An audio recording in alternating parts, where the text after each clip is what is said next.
So I was thinking I wanted to take this tire off and see if I can reseat this quarter wall because it's flopping. It's not sealed right. And I didn't really want to be out in the hot sun. So I rigged up a way to move the rat rod forward. The rat rod will touch the lift before it will go up over it. And of course the frame is up higher than the bottom of the body, so I could do damage dragging it on that lift.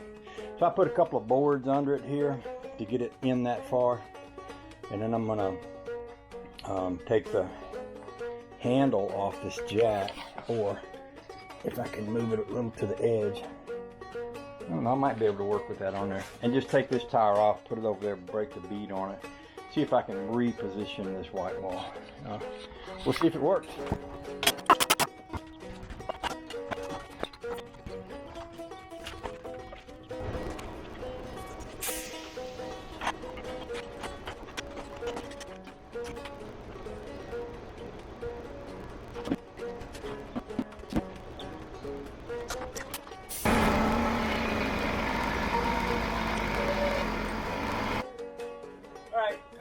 Interesting thing happening here. As you know, some of you do, these were the wheels that Mike was running those spun aluminum discs on that screw to the wheel. And these screws go through the wheel, but not enough to go through the tire. But on this application, with those porta walls on there, they're leaking right there.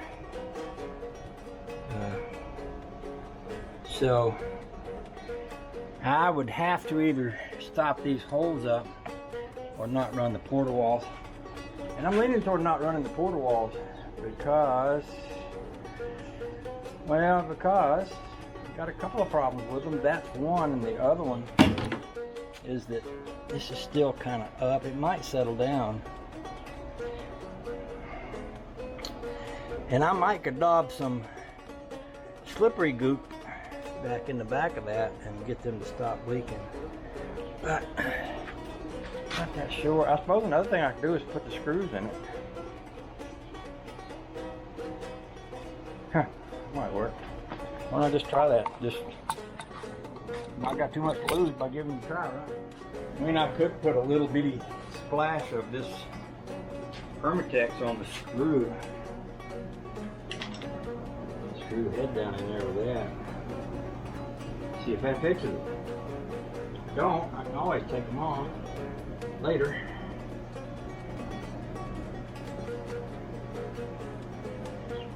Then if I want to. We used to fix pinholes in gas tanks. Not a lot differently from this. Get a pinhole in a gas tank and you take it a little hole in it. Actually it's better if you didn't have to drill a hole. Like if it was a pinhole and the screw would fit right into it. Take a screw like this. Well, I shouldn't tell you this because somebody's sure enough to try it and blow yourself up. But what the old guys used to do, let's just say it that way, is they take a screw with bar of soap and rub the bar of soap all over the screw threads, and then they'd screw the screw up into the gas tank, and that would stop and seal the hole, close the hole, and stop the leak.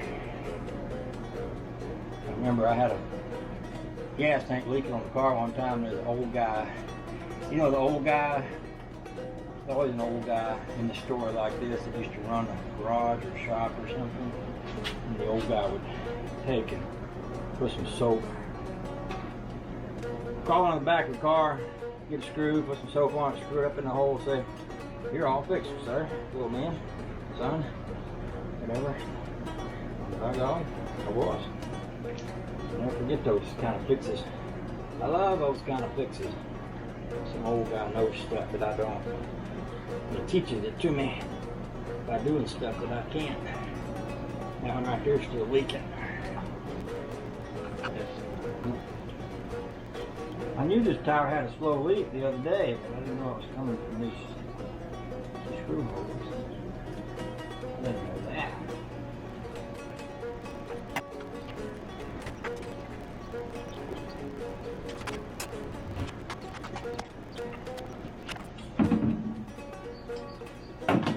That looked almost like it fixed it. Let's put a little kind of cleaner on that and we'll stick it back on. See the thing.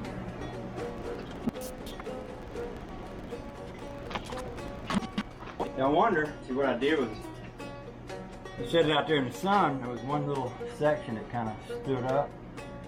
So I just put that on top of it to weight it down and let the sun shine on it. Maybe I'll do another little spot. I'll see another little spot where it's kind of shining up at me a little bit. Oh, I could do put something on there. Two, or what?